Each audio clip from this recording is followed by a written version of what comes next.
You can find our Supreme Court coverage online at cspan.org. Click the Supreme Court tab on our main page. The House gaveling back in and resuming legislative work after a 2-week break. From California, seek recognition.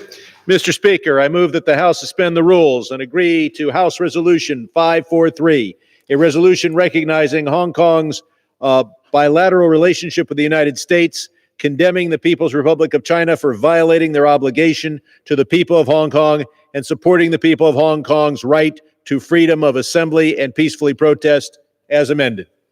The clerk will report the title of the resolution. House Resolution 543, resolution recognizing Hong Kong's bilateral relationship with the United States, condemning the interference of the People's Republic of China in Hong Kong's affairs, and supporting the people of Hong Kong's right to protest. Pursuant to the rule, the gentleman from California, Mr. Sherman, and the gentleman from New Jersey, Mr. Smith, each will control 20 minutes. The chair now recognizes the gentleman from California, Mr. Sherman. I ask unanimous consent that all members have 5 legislative days to revise and extend their remarks and include extraneous material on House Resolution 543. Without objection, I yield myself as much time as I may consume. Gentleman from California is recognized. The world is watching Hong Kong, and Hong Kong is watching the floor of the House of Representatives. People by the tens of thousands in Hong Kong have demonstrated in favor of bills we are considering here today. In doing so, they have taken great risk to themselves and showed tremendous courage. The least we could do is pass these bills. I rise today to speak in favor of these bills on Hong Kong. I'm proud to co-sponsor all of the legislation under consideration dealing with Hong Kong. I want to first focus on a bill I introduced with our colleagues, Ms. Wagner, Mr. Conley, and Mr. Yoho, the ranking member of the Asia Subcommittee, my partner on the Asia Subcommittee. This resolution demonstrates that the so-called extradition bill is an infringement on the rights of the people of Hong Kong, including their right to a high degree of autonomy that was granted to Hong Kong when that city was returned to the control of Beijing. This resolution also establishes that the House of Representatives stands with Hong Kong protesters and supports their 5 major demands. These demands are complete withdrawal of the extradition law, universal suffrage, and the election of the chief executive and all members of the Legislative Council, the establishment of an independent commission to investigate the police's excessive use of force against the protesters, the changing of the classification so these protests are not classified as riots and the participants are not classified as rioters, and finally having all charges against the people who participated in these protests dropped. Many of us in Congress and around the United States have been inspired by the people of Hong Kong standing up for their fundamental rights over the last few months. One of the protests brought nearly 25% of the entire population of Hong Kong into the streets. That is simply unprecedented. It would behoove Beijing to heed the protesters' demands. Sadly, instead of recognizing their own role in causing these protests, the Chinese Communist Party has tried to characterize the demonstrations as the handiwork of the United States. We categorically reject this assertion. These protests were motivated first and foremost in reaction to the effort by the People's Republic of China and the Chinese Communist Party for interfering in the autonomy that was promised to the people of Hong Kong. These protests were motivated by the policies of Beijing and the Hong Kong government that has increasingly reduced the city's high degree of autonomy. The state-run media has even gone so far as to accuse a particular State Department official by name of orchestrating the protests. That is an insult to the people of Hong Kong, who speak for themselves and act for themselves. Moreover, it has put that diplomat and her family in danger. This is simply unacceptable behavior, and the Stand With Hong Kong resolution criticizes this egregious action by the Chinese government. Finally, let me reiterate my support for the other complementary bills that we are considering today on Hong Kong. The first is the Hong Kong Human Rights and Democracy Act of 2019, which was introduced by our colleague, Mr. Smith, who will be managing time on the other side. This legislation will amend the Hong Kong Policy Act of 1992 to account for the changes that have taken place over the last 25 years. The Hong Kong Human Rights and Democracy Act also conveys to Beijing that it cannot undermine the city's freedom while expecting America to still give that city preferential trade arrangements. I am also a strong supporter of Congressman Jim McGovern's Protect Hong Kong Act, which would restrict U.S. firms' ability to sell the Hong Kong police weapons to use against protesters. I reserve the balance of my time. Gentleman from California reserves the balance of his time. Gentleman from New Jersey is recognized. Thank you very much, Mr. Speaker. It is my privilege to yield to Mr. Yoho such time as he may consume. Gentleman is recognized. Thank you, Mr. Speaker. I'd like to thank my colleagues, Mr. Smith and Mr. Sherman, who I have the pleasure of serving on the Asia-Pacific Subcommittee on Foreign Affairs, about this important topic. I rise today to bring attention to the three very important and timely measures that the House will consider this afternoon. These bipartisan measures passed out of the House Foreign Affairs Committee unanimously and include H.R. 543 by Representative Sherman, H.R. 3289 by Representative Smith, and H.R. 4270 by Representative McGovern. And I'm proud to say that I'm a co-sponsor of all three. Over the past 5 months, mass civilian protests in Hong Kong have begun to shed light on the deterioration of the Chinese Communist Party's influence outside of mainland China. Rising resentment in Hong Kong is not simply a result of the ill-fated extradition law championed by Chief Executive Carrie Lam, but the continued encroachment on freedom and liberties by President Xi Jinping and the Chinese Communist Party.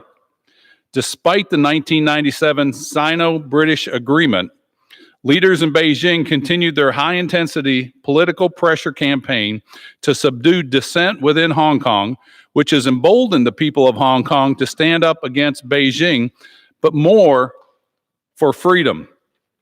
And this is illustrated by the people of Hong Kong raising and waving the American flag while burning the Chinese Party's flag. The protesters now maintain 5 demands that Mr. Sherman already talked about: the withdrawal of the extradition bill, drop charges against the protesters, launch an investigation into the police forces, and universal suffrage, which would allow voters to directly pick their leaders instead of hand-picked leaders of their chief executive by Beijing. As a ranking member of the Subcommittee on Asia and the Pacific and Nonproliferation, I've been extremely outspoken against the continued deterioration of rights and freedoms in Hong Kong. The passage of these important pieces of legislation will send a strong message to President Xi Jinping and the Chinese Communist Party that these abuses will not be tolerated by the international community.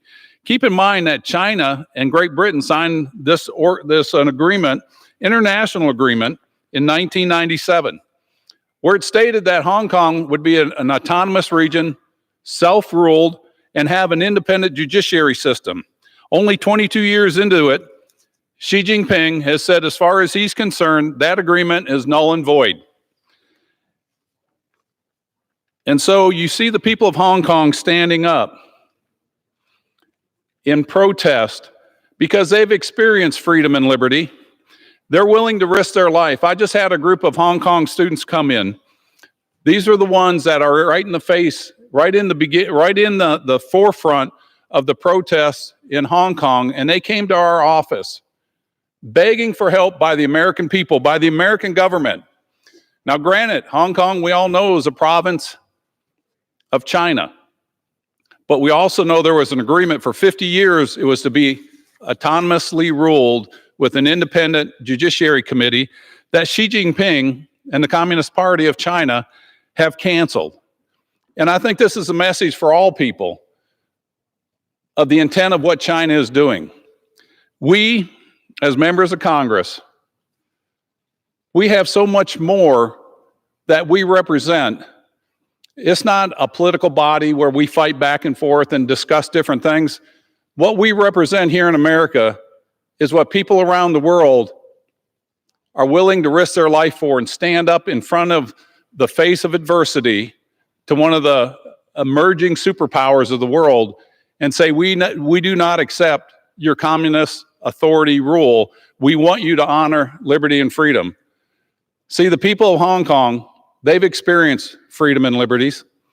Xi Jinping and the Communist Party, they can't understand that because they've neither experienced freedom nor liberty.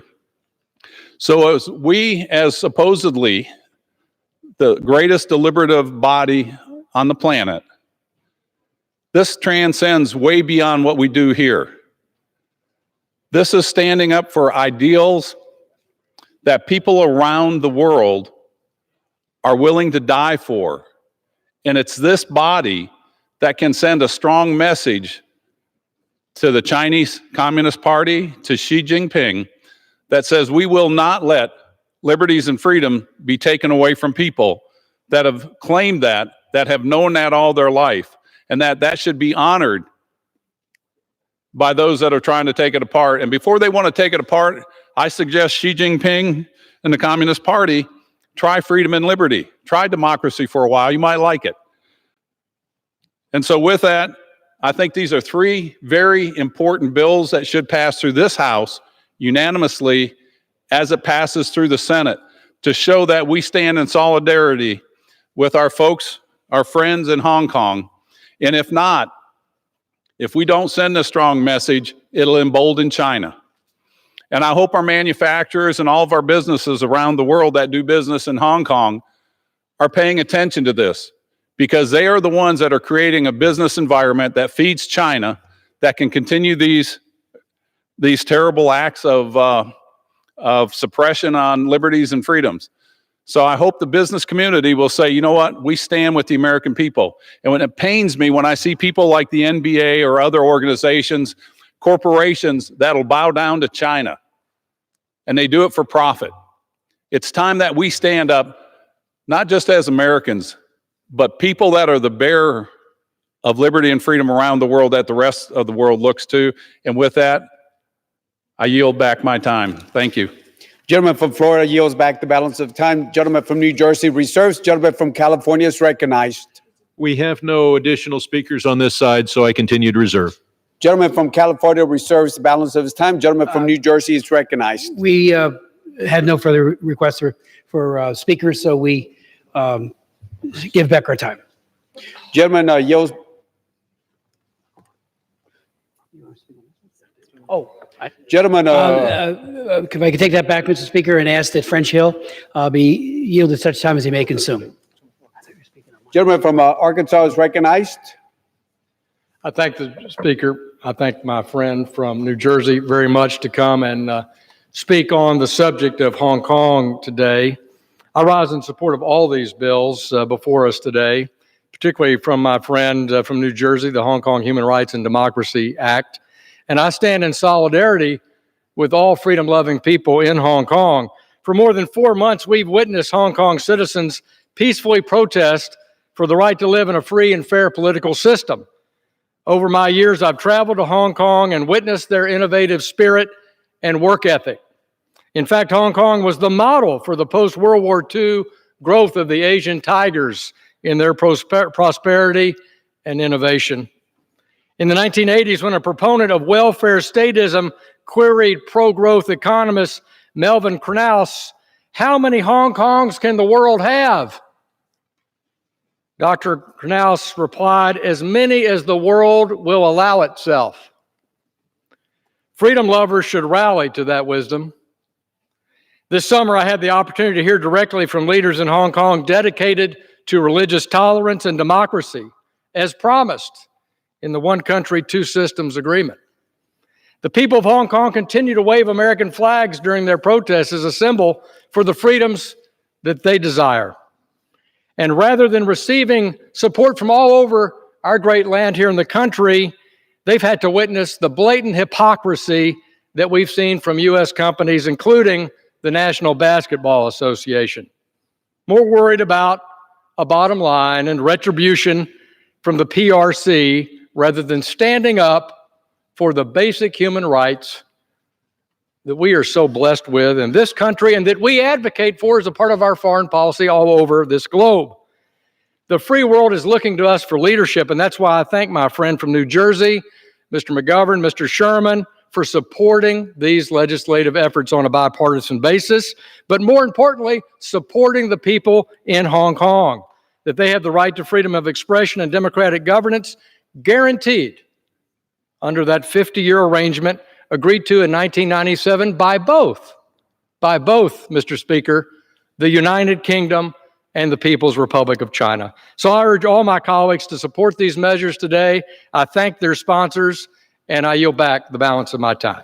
Gentleman from Arkansas, Mr. Hill, yields back the balance of the time. Gentleman from New Jersey is recognized. Mr. Speaker, we do have no further requests for time and yield back the balance of our time. Gentleman from New Jersey yields back the balance of the time. Gentleman from California is recognized. I yield myself as much time as I consume, and I will close. Several years ago, I joined the then chairman of the Foreign Affairs Committee, Mr. Royce, in visiting Hong Kong. We had a chance to spend a lot of time with both young and more experienced leaders fighting for democracy and autonomy for Hong Kong. And this has, in fact, been the policy of the United States since the 1992 Hong Kong Policy Act, which establishes our support for democratization as a fundamental principle of U.S. foreign policy. In recent days, we have seen demonstrators in Hong Kong asking the U.S. Congress to pass the 3 pieces of legislation that are before us. The protesters want to know if our support for democracy is merely rhetorical or if we're willing to take action to defend our principles. By passing these 3 bills today, we will affirm that the U.S. Congress supports democracy, human rights, and appropriate autonomy for Hong Kong. As to all 3 bills, I want to thank Speaker Pelosi and Chairman Ingle and many other colleagues for their leadership on the issue. Turning to the specifics of H-Res 543, the specific matter before us at this moment, I want to thank my Foreign Affairs Committee colleagues for helping to introduce this measure, including Mrs. Wagner, Mr. Conley, and Mr. Yoho, who spoke just a few minutes ago.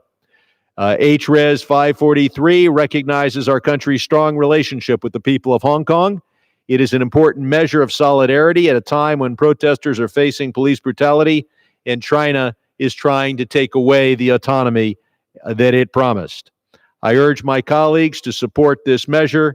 I yield back the balance of my time. From California yields back the balance of his time.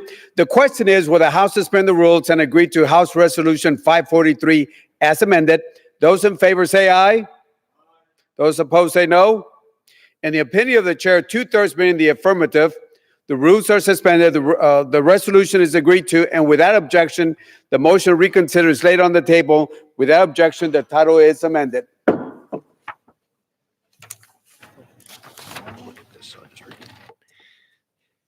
Does the gentleman from California seek recognition? I move that the House suspend the rules and pass H.R. 3289, the Hong Kong Human Rights and Democracy Act, as amended. The clerk will report the title of the bill. H.R. 3289, a bill to amend the Hong Kong Policy Act of 1992 and for other purposes. Pursuant to the rule, the gentleman from California, Mr. Sherman, and gentleman from New Jersey, Mr. Smith, each will control 20 minutes. The chair now recognizes the gentleman from California, Mr. Sherman. I ask unanimous consent that all members have 5 legislative days to revise and extend their remarks and include extraneous material in and on H.R. 3289. Without objection, I yield myself as much time as I may consume. gentleman is recognized. Mr. Speaker, I would like to submit to the congressional record an exchange of letters between Chairman Ingle and the chairs of the committees on Financial Services and Judiciary regarding H.R. 3289. Without objection, I want to start by thanking Mr. Smith for authorizing the measure before us. The Hong Kong Human Rights and Democracy Act is a bill to advance our support for the people of Hong Kong. This bill updates the longstanding U.S. policy on Hong Kong so as to reflect what is happening on the ground today. The foundation of our relationship with Hong Kong was laid back in 1992 when Congress passed the Hong Kong Policy Act. That's where we got the one country, two systems approach that paved the way for our strong partnership with Hong Kong. But we're watching now the Chinese Communist Party trying to break down that system, trying to strip Hong Kong's autonomy and bring it under full control of the government of the mainland. This has motivated millions of Hong Kongers to take to the streets and protest in defense of their rights. And to support them, we need to make sure that our policy is brought up to date so it can match the challenges of the U.S.-Hong Kong relationship today. The Hong Kong Human Rights and Democracy Act does just that. It makes clear that the United States will stand up for Hong Kong's autonomy and democratic aspirations of its people. It beefs up reporting so that we can track any efforts by China to interfere in Hong Kong's affairs and to use Hong Kong to avoid U.S. export controls. And it slaps sanctions on anyone responsible for undermining Hong Kong's autonomy or violating Hong Kongers' human rights. This bill sends a strong message to China that the United States stands with the people of Hong Kong. I urge my colleagues to support this measure, and I reserve the balance of my time. Gentleman from California reserves the balance of his time. Gentleman from New Jersey is recognized. Thank you very much, Mr. Speaker. First of all, I want to thank so many people for working so hard on this piece of legislation. My good friend, Jim McGovern, the principal co-sponsor and just a great friend on fighting tyranny in China. He chairs the China Commission. I'm the ranking member. Previously, I've chaired it, and so we've gone back and forth in working at leadership. So I want to thank him especially for that. Also, of course, Chairman Engel and Ranking Member McCall, Chairman Sherman and Yoho for their strong support for this bipartisan legislation, and a number of staffers who I will speak to in a moment. Matter of fact, do it now. Scott Flipsy for his great work on this bill, landmark work going back to 5 years ago. John Stivers, Reva Price from the Speaker's office, who has been tenacious on this legislation. Jennifer Hendrickson White, Brian Burak, Janice Koguyatan, Teresa Liu, Darrow Merton, Doug Anderson, Piero Tozzi, it is Sabrina Tsai, just so many very good people who have all pulled together in a bipartisan way to make sure that this legislation comes to the floor and becomes law. Mr. Speaker, since the 1989 Tiananmen Square massacre 30 years ago, I've had the privilege of working with colleagues on both sides of the aisle, including Speaker Pelosi, on human rights, the rule of law, and democracy for the People's Republic of China. I also want to thank Kevin McCarthy, the minority leader here in the House, the Republican leader, who has put me on it's his selection on the China Commission, and for his strong support for this legislation as well. We have always believed, Mr. Speaker, that every person in China deserves better than the brutality so many endured every single day and the systematic violations of their universally recognized human rights. Tragically, under President Xi Jinping, human rights abuse throughout China has significantly worsened, including the pervasive use of torture, religious persecution, and human trafficking. Solemn promises made by Beijing are rarely kept, and far too many leaders of the free world are far too eager to blindly accept fiction over fact. Broken promises are the rule, not the exception, under Xi Jinping, and the people of Hong Kong are suffering because of it. During the 2014 Umbrella Movement, the world saw the courageous people of Hong Kong demanding that Beijing not renege on promises made to ensure universal suffrage, basic rights, and authentic elections in 2017. Despite President Xi Jinping's brutal crackdown on protesters then and now, triggered this time by an outrageous proposed policy to facilitate extradition, the resolve, the courage, the tenacity, and clarity of purpose of the people of Hong Kong shines through the darkness like the sun.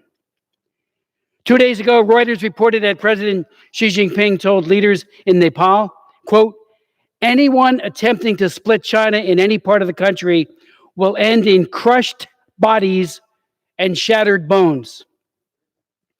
President Xi's government excels in crushing bodies, shattering bones, torturing dissidents, and filling concentration camps, massive crimes against humanity for which there has been little or no accountability or sanction. But today, Mr. Speaker, we're simply urging the Chinese president and the Hong Kong chief executive, and we have that obligation under our own laws, but to faithfully honor the government's promises.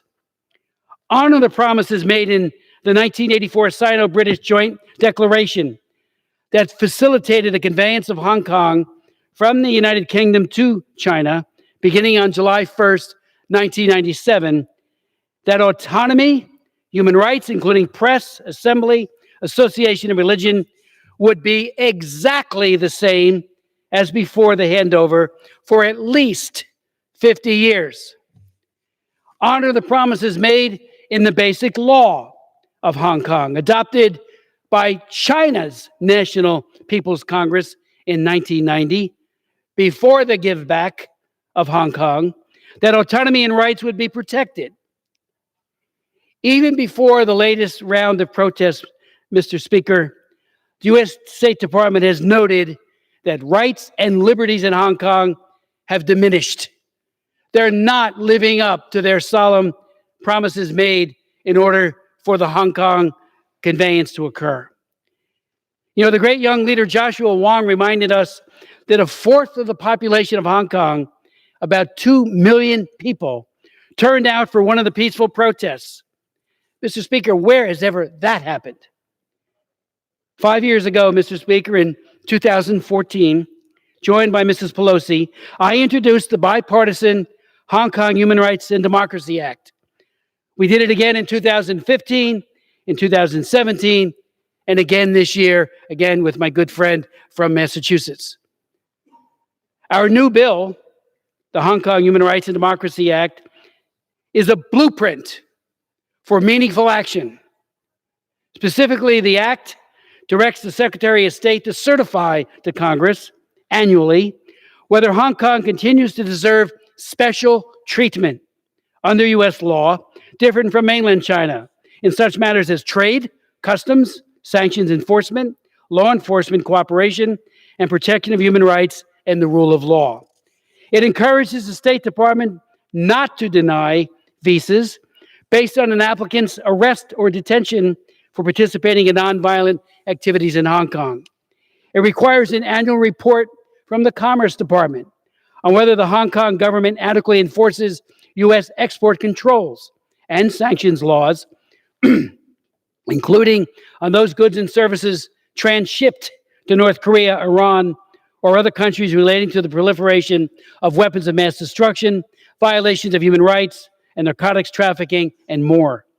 Requires an assessment of whether U.S. origin items, including software, technology, and services, have been transferred from Hong Kong to China in violation of U.S. law and have been used by China for mass surveillance, predictive policing, or for social credit system. Now, some of you might ask, what's this social credit system? Mr. Speaker, it's a ubiquitous, totalitarian, brave new world system scheduled for implementation by 2020 that will use public records, online activity, and other tools of surveillance to aggregate data on every single solitary Chinese citizen and business, and use that data to monitor, shape, and rate financial, social, religious, or political behaviors. It requires the Secretary of State to submit a strategy to Congress to protect U.S. citizens and businesses in Hong Kong from the erosion of autonomy and the rule of law because of actions taken by the Chinese Communist governments. It requires the President to identify and sanction persons in Hong Kong or in mainland China responsible for the erosion of Hong Kong's autonomy and serious abuses of human rights. It tracks the Magnitsky Act, which Mr. McGovern and I worked so hard to enact into law, so that we deny visas and also deny the ability to do business here for those people who are responsible for these egregious abuses. And it contains a waiver provision that helps ensure that our actions protect the great people of Hong Kong and enhance the autonomy rather than inadvertently harming it. So it gives real flexibility to the president and to the State Department to make the right call. Finally, Mr. Speaker, I've heard it said that the business of Hong Kong is business. It is that. But it's also clear to me now that the business of Hong Kong is freedom and democracy. I reserve the balance of our time. He reserves the balance of time. Gentleman from California is recognized. I join with the gentleman from New Jersey in praising the staff members who helped create these bills, not only the one under consideration, but the other two that deal with Hong Kong. And I yield 4 minutes to the gentleman from Massachusetts, a great champion for human rights, Mr. McGovern. Thank you. Gentleman from Massachusetts recognized for 4 minutes. Mr. Speaker, I rise in support of H.R. 3289, the Hong Kong Human Rights and Democracy Act. And I want to say thank you to Congressman Chris Smith for his incredible leadership in introducing this bipartisan legislation and for all of his work on human rights. I also want to thank Chairman Engel and Ranking Member McCall, as well as Chairman Sherman, for their leadership and their support of this bill and bringing it before the House today for consideration. Now, behind me is a photograph taken on Monday night in Hong Kong's Charter Garden. It is estimated that 130,000 people took part in this rally calling on the United States Congress to pass the Hong Kong Human Rights and Democracy Act. The Hong Kong people need international support, and I'm proud that the United States House of Representatives is standing in solidarity with Hong Kong in their struggle. While the protests were sparked by the extradition bill, the heart of the discontent is that many of Hong Kong's political leaders do not represent the people. Instead, Hong Kong's leaders are beholden to the Chinese government. Millions of Hong Kongers would not have to protest in the streets if they could freely choose their political leaders. Since the 2014 umbrella movement protests, the one country, two systems framework has been rapidly eroding as free expression has been stifled and the space for democratic participation has been restricted. We have seen the prosecution and sentencing of pro-democracy leaders, the disqualification and removal of pro-democracy legislators, the abduction and arbitrary detention of booksellers, and the expelling of a Financial Times journalist. Hong Kong's high degree of autonomy is enshrined in the legally binding 1984 Sino-British Joint Declaration and Hong Kong's Basic Law. The Joint Declaration is an international treaty signed by the Chinese government and guarantees the protection of rights and a separate economic system from mainland China. Now, I believe it is time for the United States to reconsider its policies toward Hong Kong. U.S.-Hong Kong relations are governed by the U.S.-Hong Kong Policy Act of 1992 that commits the United States to treating Hong Kong as a separate customs territory from the rest of China as long as Hong Kong remains sufficiently autonomous.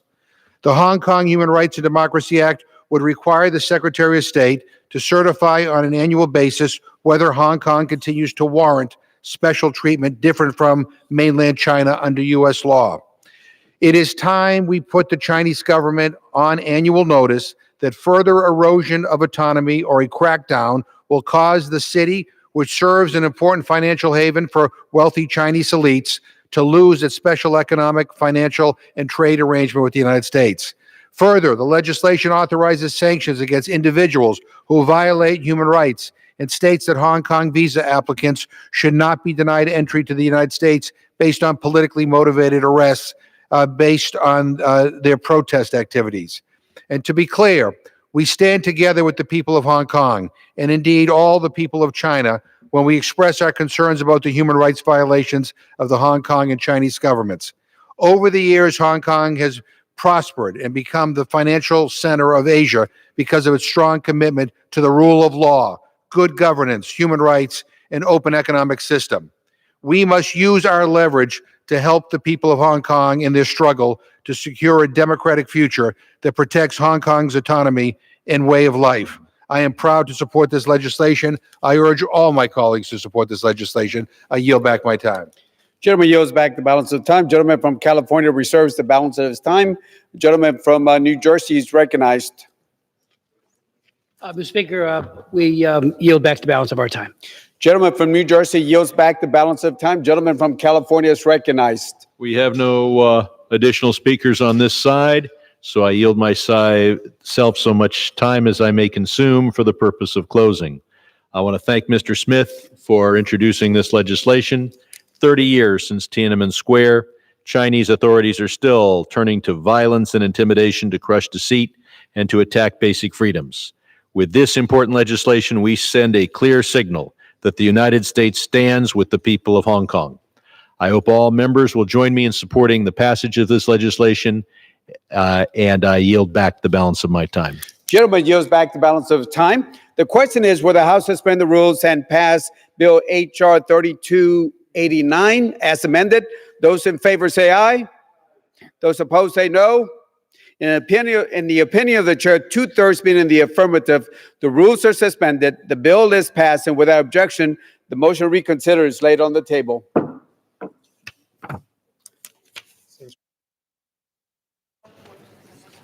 For what purpose does the gentleman from California seek recognition?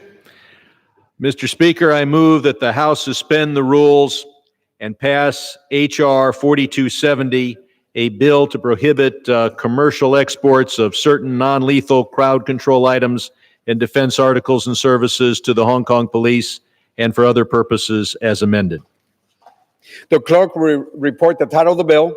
H.R. 4270, a bill to prohibit commercial exports of certain non-lethal crowd control items and defense articles and services to the Hong Kong disciplined services and for other purposes.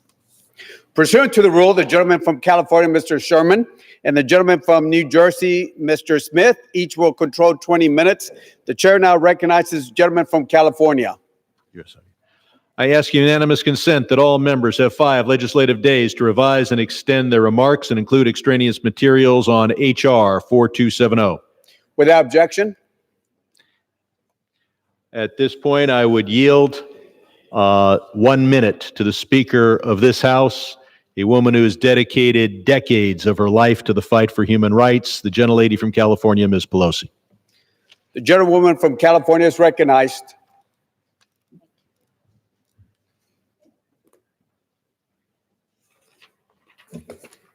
Thank you, Mr. Speaker. I thank the gentleman for yielding, and I thank him for his support of democracy and democratic freedom in Hong Kong. I want to salute my colleague, Representative Smith from New Jersey, with whom I have worked for decades on this subject, whether it's religious freedom, freedom of expression, and in China. And I thank Mr. McGovern for his important leadership as chair of the China Commission and as chair of the Lantos Human Rights Commission. Thank you. Thank you very much, Mr. Sherman, for your leadership and for yielding, in fact. So right now we're on the Protect Hong Kong Act as amended by Mr. McGovern, and I rise in support of that legislation and indeed the bills that are on the floor to support democratic freedom in Hong Kong. Mr. Speaker, for 4 months, the young people of Hong Kong have sent a stirring message to the world that the dreams of freedom, justice, and democracy can never be extinguished by injustice and intimidation. The extraordinary outpouring of courage from the people of Hong Kong stands in stark contrast to a cowardly government that refuses to respect the rule of law or live up to the one country, two systems framework, which was guaranteed more than 2 decades ago. In 1984, before the United Kingdom transferred Hong Kong to China, the Chinese government promised a high degree of autonomy for the territory in the Joint Declaration of the Question of Hong Kong, providing for an independent executive, legislature, and judiciary, independent, ensuring the freedom of speech, press, assembly, and religion, prohibiting the central government, the Chinese government in Beijing, from interfering in the affairs that Hong Kong administers on its own according to the basic law, and pledging a path to universal suffrage. In 1997, that's when we were here doing this, when the handover occurred, America was hopeful that the people of Hong Kong would achieve this high degree of autonomy that they were promised. And this was a promise that was participated in by the UK government. Today, we must sadly conclude that China has broken that promise. For years, the people of Hong Kong have faced a barrage of unjust and harsh restrictions on their freedoms, and those who have stood up for their rights have been met with a cruel crackdown. In Congress, Democrats and Republicans in the House and in the Senate stand united with the people of Hong Kong. If America does not speak out for human rights in China because of commercial interest, then we lose all moral authority to speak out for human rights any place in the world. Since Tiananmen Square 30 years ago, many of us in a bipartisan way have been fighting this fight, and we have seen that commercial interests always win. It's always about the money. I lost my innocence on human rights in America and China all those years ago when I saw that while we talked a good talk, when it came right down to it, right, Mr. Smith, it was always about the money. Since, again, to those who want to take the repressive government's side in this discussion, I say to you, what does it profit a person if he gains the whole world and suffers the loss of his soul? And we do not want to lose the soul of our country for commercial interests, whatever those commercial interests may be. It's interesting to me, people are saying, well, you have to know both sides of the story. Okay, you want to know both sides? One side is a very repressive regime that is crushing democratic freedoms in Hong Kong at the same time that they have tried to destroy the culture, the language, the religion in Tibet, at the same time as they incarcerate in education camps more than 1 million, could be 3 million Uyghur Muslims in China, while they repress religious freedom there. The list goes on and on. And the other side, young people speaking out for freedom, democratic freedoms in Hong Kong. They are so impressive. Mr. Smith and I have worked, as Mr. McGovern has, with like 3 generations, starting after Tiananmen and tanks rolling over young people who spoke out for democratic freedoms in China, the next generation, a couple 15 years later, and now this generation of young people. So impressive are they that even the more senior freedom fighters in Hong Kong are impressed by their courage and their stick-to-itiveness to it. Today, the House is proud to pass the bicameral, bipartisan Hong Kong Human Rights and Democracy Act to reaffirm America's commitment to democracy. And that doesn't mean a democracy like it means democratic freedoms, human rights, and the rule of law in the face of Beijing's crackdown. And Beijing thinks that they can rule because of money. It always comes down to that. Thank you, Chairman McGovern. Thank you, Congressman Smith, for your work to ensure an honest accounting of the situation in Hong Kong and to ensure accountability for those responsible for the crackdown. We are grateful to Chairman McGovern for his leadership on the Protect Hong Kong Act, which suspends sales of crowd control and other equipment to the Hong Kong police force, as Mr. Sherman pointed out earlier. Thank you, Mr. Sherman, for your role in all of this. And thank you for your resolution calling for the Hong Kong government to address protesters' demands and condemning police brutality, in addition to China's efforts to falsely accuse U.S.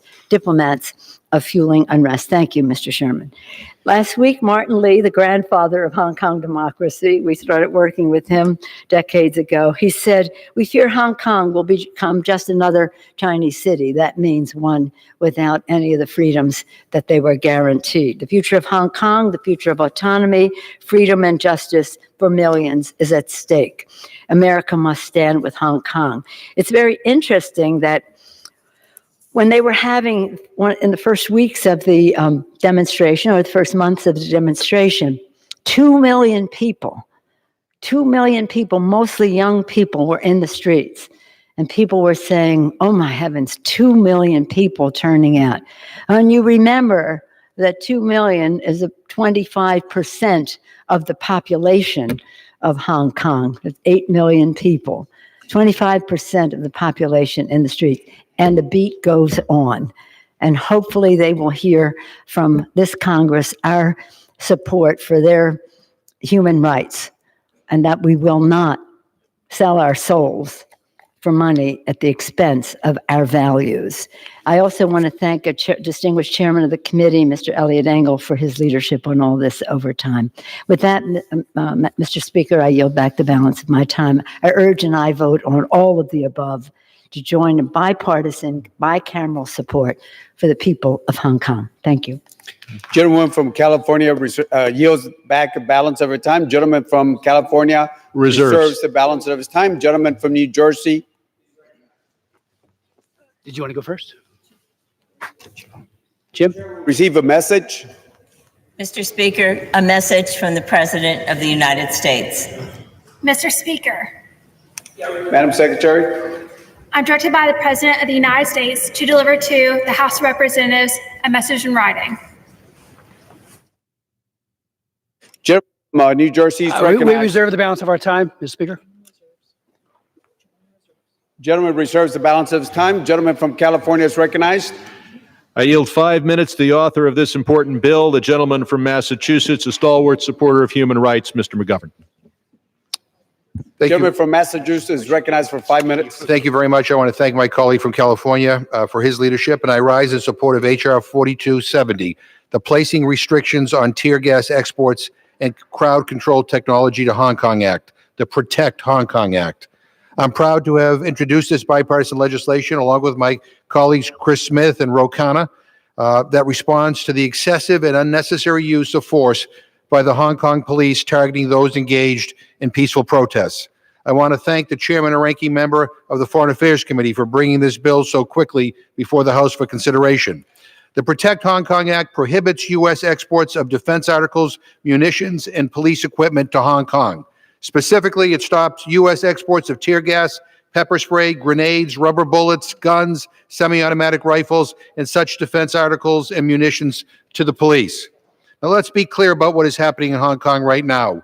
Millions of people from all walks of life, including young people, students, women, seniors, entrepreneurs, teachers, civil servants, and workers, are standing up to the most powerful authoritarian government in the world. The protesters have inspired the world as they risk their lives, their health, their jobs, and their education to fight for the future of Hong Kong. They are savvy and strategic. They are using technology to mobilize, stay anonymous, and organize. They are capturing and extinguishing tear gas containers. They have taken down, taken apart, and shown the world increasing surveillance cameras that monitor everyday Hong Kongers. They are using art, music, laser pointers, and the projection of messages on buildings to highlight their struggle. They organized a human chain of over 200,000 people spanning 37 miles. Tenants in Hong Kong's residential buildings organized the shouting of slogans from their windows every night with calls and responses echoing throughout the city. The people of Hong Kong have made their voice loud and clear. But instead of listening to them, the Chinese and Hong Kong governments have mishandled this situation at every turn. The world has now seen eyewitness evidence compiled by journalists and the media showing that police have used excessive force and used equipment in violation of manufacturer guidelines and international standards. We've seen the police firing rubber bullets and beanbag rounds at peaceful protesters at close range. We've seen them launching tear gas canisters from the high buildings and directly at individuals into crowded and enclosed areas. We've seen them failing to give demonstrators visible and audible warning before firing. And we're seeing them use batons to beat subdued demonstrators and disperse journalists. In fact, the situation has been so bad that in June, the British government suspended export licenses for the sale of tear gas and crowd control equipment until concerns about human rights abuses are addressed. On August 13th, the UN High Commissioner for Human Rights called for an investigation of the use of crowd control tactics in Hong Kong. Enough is enough. It is time for American companies to stop selling weapons that are being used to suppress peaceful protest. Instead of heeding international calls to stop the crackdown, the Hong Kong government continues to make matters worse.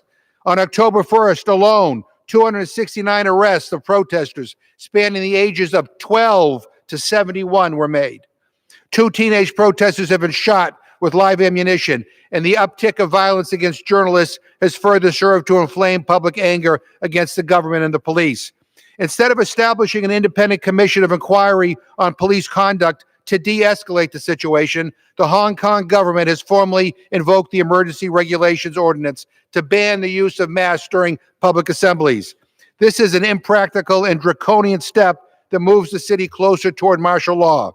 The Hong Kong government should repeal this regulation and refrain from bypassing oversight and scrutiny by the Legislative Council in making ad hoc regulations. An intensified crackdown will only escalate and provoke violence and further tarnish the reputation of Hong Kong and its police force. At a minimum, it is beyond time for Congress to send a clear message that the United States supports the people of Hong Kong and that we will no longer provide assistance to crack down on pro-democracy protesters. I urge all my colleagues to support H.R. 4270, the Protect Hong Kong Act. Thank you, and I yield back my time. Gentleman yields back the balance of time. Gentleman from California reserves the balance of his time. Gentleman from New Jersey is recognized. Thank you, Mr. Speaker, and I yield myself such time as I may consume. And first of all, let me say I appreciate and respect the eloquent remarks of the Speaker just a few moments ago. We are united on Hong Kong. I think that's very clear. And we have been working together along with a number of other members, including some former members like Frank Wolf of Virginia. United in believing that freedom and democracy and respect for human rights is everybody's business and everybody is entitled to it. These are God-given rights. And so again, I want to thank the Speaker for her wonderful remarks. I rise today in support of H.R. 4270, the Protect Hong Kong Act, sponsored by Chairman Jim McGovern, and I'm very proud to be the co-sponsor on it. The Protect Hong Kong Act will mandate or mandates export restrictions on defense articles and munitions to the Hong Kong police. As the largest protest movement Hong Kong has ever seen continues into its 5th month, major concerns have arisen about the Hong Kong police's independence and professionalism. The people of Hong Kong are rightfully furious about well-documented cases of excessive force, brutal tactics, and the tolerance of violence against protesters and journalists by the government. The Hong Kong police's actions are now a cause in and of themselves of protests. There has been widespread police misuse of crowd control equipment and less lethal weaponry, including incidents that have seriously injured journalists. Police have used tear gas, rubber bullets, water cannon, sponge grenades, pepper spray, and batons against demonstrators, some of which is indeed American-made equipment. And in recent weeks, 2 protesters have been shot with live rounds. Meanwhile, while we discuss a move to ban the sales of such offensive equipment, the Hong Kong government, via executive fiat, has simultaneously moved to ban the use by demonstrators of defensive equipment used to protect themselves against police attacks, namely gas masks and face masks. The Protect Hong Kong Act will prohibit the issuing of licenses for the export of munitions and crowd control equipment to the Hong Kong police. The Secretary of State, in consultation with the Secretary of Commerce and other relevant federal agencies, will also be required to issue a report on what has been sold to the Hong Kong police over the past several years. These prohibitions will remain in effect until these incidents are independently examined and the Hong Kong police have demonstrated truly professional conduct. In sum, the U.S. should not be complicit in any way, shape, or form in violence being used to squash the legitimate demands guaranteed to the Hong Kong people by international treaty. That is unacceptable, and it's contrary to U.S. interests, and it is contrary to U.S. law. Strongly support unanimous support for this measure, and I reserve the balance of our time. Gentleman from New Jersey reserves the balance of his time. Gentleman from California is recognized. I yield 5 minutes to the chair of the full Foreign Affairs Committee, a stalwart supporter of human rights, Mr. Engel of New York. Gentleman from New York is recognized. I thank my friend for yielding to me. He is a valued member of the House Foreign Affairs Committee. And let me start by thanking Mr. McGovern for his hard work on this legislation. The relationship between the United States and Hong Kong is rooted in our shared values, among them our fierce belief in the freedom of speech and the right to assemble. That's why the American people are so troubled by the images coming out of Hong Kong lately. Hundreds of thousands of protesters who have taken to the streets have been met with increasing violence by the Hong Kong police force. These pro-democracy activists face tear gas, pepper spray, and rubber bullets by the police force sworn to supposedly protect them. I remember when China took over Hong Kong from the UK and said that they would adhere to a system of two systems in China, and that the people of Hong Kong would have freedom like they had before to speak their mind. And here it is, probably about 20 years later, and that's already being eroded, taken away, and the people of Hong Kong see that they were promised something which isn't brought forth from the Beijing regime. Mr. McGovern's measure would ensure that American companies are not contributing equipment for the Hong Kong police to use against protesters. This bill also calls on the police to take the steps needed to address those issues from within. When there are instances of police brutality, there must be prompt, independent investigations and proper accountability. The Protect Hong Kong Act shows the people of Hong Kong that the United States stands with them in their fight for their freedoms. It makes sure that American companies are not facilitating violence against brave democratic protesters. It is a shame that it's come to this, but it's really uplifting to watch people possess enormous courage in the wake of having their lives threatened, in the wake of having their society destroyed. They stood up, and they are standing up to the Beijing regime and to the people who would try to strip them of their basic freedoms. So I think that we all, no matter where we are in this planet, have to admire the brave people of Hong Kong.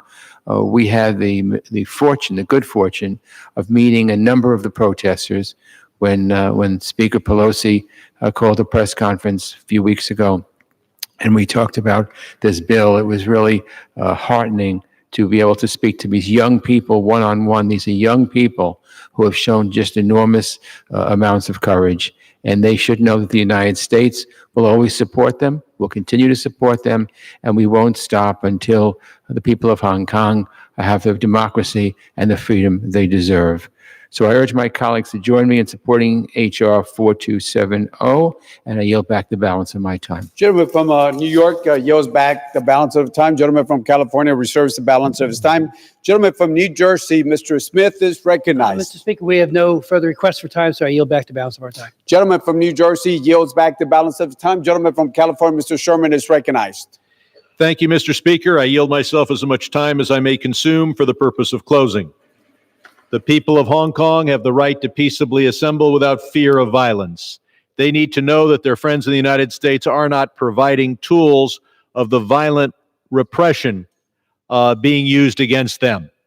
I'm pleased to support H.R. 4270, and I urge all members of the House to do likewise. I yield back the balance of my time. From California yields back the balance of his time. The question is, will the House suspend the rules and pass Bill H.R. 4270 as amended? Those in favor say aye. Those opposed say no. In the opinion of the chair, 2/3 being the affirmative, the rules are suspended, the bill is passed, and without objection, the motion reconsidered is laid on the table. Without objection, the title is amended.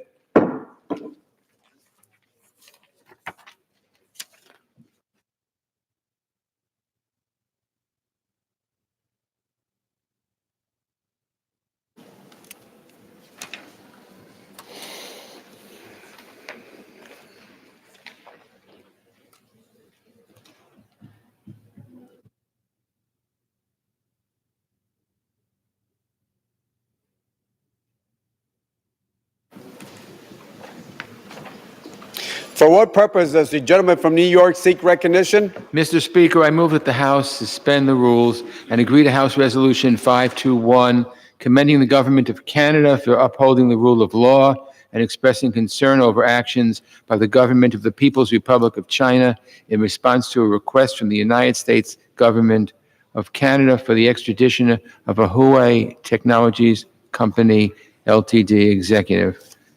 The clerk will report the title of the resolution. House Resolution 521, resolution commending the Government of Canada for upholding the rule of law and expressing concern over actions by the Government of the People's Republic of China in response to a request from the United States government to the Government of Canada for the extradition of a Huawei Technologies Company Limited executive. Pursuant to the rule, the gentleman from New York, Mr. Engel, and the gentleman from Texas, Mr. McCall, each will control 20 minutes. The chair now recognizes the gentleman from New York, Mr. Engel. Unanimous consent that all members have 5 legislative days in which to revise and extend their remarks and include extraneous material on House Resolution 521. Without objection, I yield myself as much time as I may consume. gentleman is recognized, Mr. Engel. Thank you, Mr. Speaker. This is a good bipartisan resolution, and I was glad to join Ranking Member McCall as a co-sponsor of this bill. This measure deals with something that we've all seen lately, how China responds to those who go against the Chinese Communist Party's agenda. Whether we're talking about individuals, private companies, or countries, China doesn't hesitate to extort, coerce, and punish those who challenge it. And right now, our neighbor to the north, Canada, is experiencing this firsthand. Back in December, Canada arrested and extradited the chief financial officer of Chinese company Huawei for her role in violating sanctions law. The Canadians were completely in the right here. They were upholding the rule of law. China launched an outrageous response, arresting 2 innocent Canadian citizens on trumped-up charges. These men are still languishing in China's detention and legal process limbo, deprived of their freedom and denied basic consular rights, rights that all countries should honor, solely because China wanted to use them in a political bullying tactic. Their rights went out the window. This is an outrageous affront to the rule of law, and we must condemn it. Res. 521 denounces this practice by China and sends a clear signal that the United States Congress stands with China in demanding the immediate Canada, in demanding the immediate release of their innocent citizens. I urge my colleagues to join me in supporting this good measure, and I reserve the balance of my time. Gentleman from New York reserves the balance of his time. Gentleman from Texas, Mr. McCall is recognized. Thank you, Mr. Speaker. I yield myself as much time as I may consume. Gentleman is recognized. Thank you, Mr. Speaker. I rise today in strong support of this resolution condemning the Government of Canada for upholding commending the Government of Canada for upholding the rule of law and expressing concern about China's use of hostage diplomacy. And I want to thank Chairman Engel for co-sponsoring this bill with me. As always, we work in a very bipartisan way on this committee. This resolution recognizes Canada's help with the extradition of Huawei's Technologies Chief Financial Officer, Meng Wanzhou. It also expresses concern with China's retaliatory and hostile actions against Canadian citizens detained in China. China's hostage diplomacy is abhorrent. As retaliation for Canada's arrest of Ms. Meng, Canada's citizens Michael Kovenreg and Michael Spavor have been detained in China since last year. They have been denied due process and have been subjected to harsh conditions such as limited consular access, no attorney representation, and lengthy interrogations. Meanwhile, Ms. Meng has received proper treatment in Canadian custody and is currently released on bail. These cases show the stark contrast between Canada's commitment to the rule of law and China's. I commend Canada and regret that Canadian citizens are paying the price of China's malfeasance. Canadian citizens must be released immediately. So I urge my colleagues to support this measure, and I reserve the balance of my time. Texas reserves the balance of his time. Gentleman from New York is recognized. Yeah, I reserve. Gentleman from New York, Mr. Engel, reserves. Gentleman from Texas is recognized, Mr. McCall. Thank you, Speaker. I'm prepared to close and yield myself as much time as I may consume. Gentleman is recognized. In closing, I'd like to thank the people of Canada for standing up with us to uphold the rule of law and assist in the extradition of Huawei's CFO, who is accused of willfully violating United States sanctions to proliferate technology to Iran. It is unacceptable that the Chinese Communist Party is punishing innocent Canadian citizens to interfere in this criminal process. I urge my colleagues to support this and stand with solidarity with Canada. Huawei is creeping around the world with 5G technology, and everywhere we see One Belt, One Road, we see 5G being planted down in these countries, and they literally steal data from these countries now, covering half of the globe. We are in a race with China, and we need to combat their espionage and intellectual property theft. And with that, Mr. Speaker, I urge support, and I yield back the balance of my time. Gentleman from Texas yields back the balance of his time. Gentleman from New York is recognized. Thank you, Mr. Speaker. I yield myself as much time as I may consume for the Gentleman is purpose of recognized. closing. I want to again thank Ranking Member McCall for his leadership in introducing this measure and his hard work in seeing its passage. China is flouting the international rule of law, targeting anyone who goes against them. And now they have our ally Canada in their crosshairs. This is a common sense resolution that shows that the United States condemns this behavior and stands with our ally and with the families of those unjustly detained. I am proud to support it and urge my colleagues to do the same, and I thank Mr. McCall for introducing it. I yield back the balance of my time. Gentleman from New York yields back the balance of the time. The question is, will the House suspend the rules and agree to House Resolution 521? Those in favor say aye. Those opposed say no. In the opinion of the chair, 2/3 being the affirmative, the rules are suspended. The resolution is agreed to, and without objection, the motion to reconsider is laid on the table.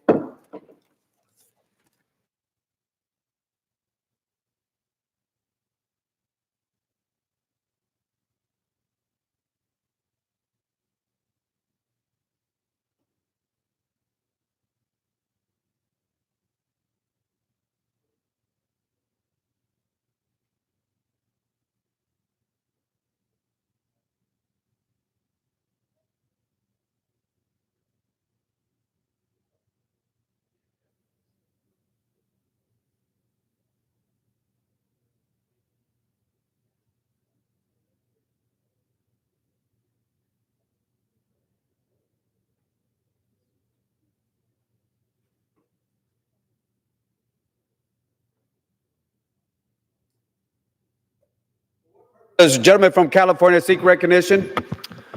Mr. Speaker, I move that the House suspend the rules and pass H.R. 2385 as amended. The clerk will report the title of the bill. H.R. 2385, a bill to permit the Secretary of Veterans Affairs to establish a grant program to conduct cemetery research and produce educational materials for the Veterans Legacy Program. Pursuant to the rule, the gentleman from California, Mr. Takano, and the gentleman from Tennessee, Mr. Rowe, each will control 20 minutes. The chair now recognizes the gentleman from California. Mr. Speaker, I ask unanimous consent that all members may have 5 legislative days in which to revise and extend their remarks and to insert extraneous material on H.R. 2385 as amended. Without objection. Thank you, Mr. Speaker. And I yield myself such time as I may consume. Gentleman from California, Mr. Takano, is recognized. Mr. Speaker, I rise in support of H.R. 2385 as amended. This bill was introduced by Representative Connor Lamb, Vice Chair of the Committee on Veterans Affairs. It would permit the Secretary of VA to use grants rather than federal contracts to fund cemetery research programs and produce educational materials as part of the Veterans Legacy Program.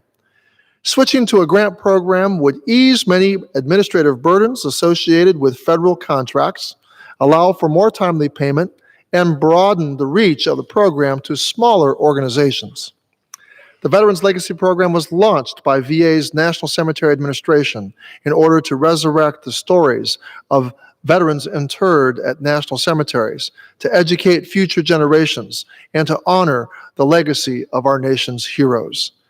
This program is a broad collection of public history materials that tell the story of America's veterans buried in national cemeteries. It supports the National Cemetery Administration's mission to honor and memorialize our veterans by creating educational materials that local educators can use to teach their students and others about the veterans buried in local cemeteries. Currently, The National Cemetery Administration awards federal contracts to colleges, universities, and other institutions to support the Veterans Legacy Program. These contract awards are used to develop specific curricula. Eligible participants of these contracts include institutions of higher learning, local education agencies, nonprofit entities the Secretary determines have a demonstrated history of community engagement, or any other recipient the Secretary deems appropriate. Contract funds can also be used to conduct research related to national, state, or tribal veteran cemeteries and produce educational materials about or promote community engagement with the history of the veterans interred in those cemeteries. The maximum contract amount is $500,000. Presently, 16 separate contracts have been awarded, which have produced an impressive array of digital and non-digital resources. Now, cemetery directors say that they are pleased to see students visiting the cemeteries as part of their studies. This renewed interest by the young and old alike revives the lives and stories of American veterans. However, the National Cemetery Administration and the institutions of higher education who most often receive and utilize these contracts tell us that working with grants is much more efficient and easier for them to administer than contracts. For instance, grants allow an award cycle grants allow an award cycle that more closely aligns with the academic calendar of schools and colleges. Administrators of the Veterans Legacy Program said grant programs would help increase the reach of the program beyond large universities to smaller groups that want to become involved. Now, a grant program also allows for faster funding. Contracts involve a one-time payment for work at the end of the project. A grant configuration, however, would allow for fluid and regular payments throughout the course of the work. Memorializing veterans is a primary responsibility of this committee, and we need to support innovative ideas for bringing energy and interest into national veteran cemeteries. The Veterans Legacy Program is just that. Those currently working with the program at National Cemetery Administration in institutions of higher learning and community groups tell us that a grant program, as opposed to a federal contract program, would solve most, if not all, of the administrative problems related to accessing funds in a consistent and flexible way.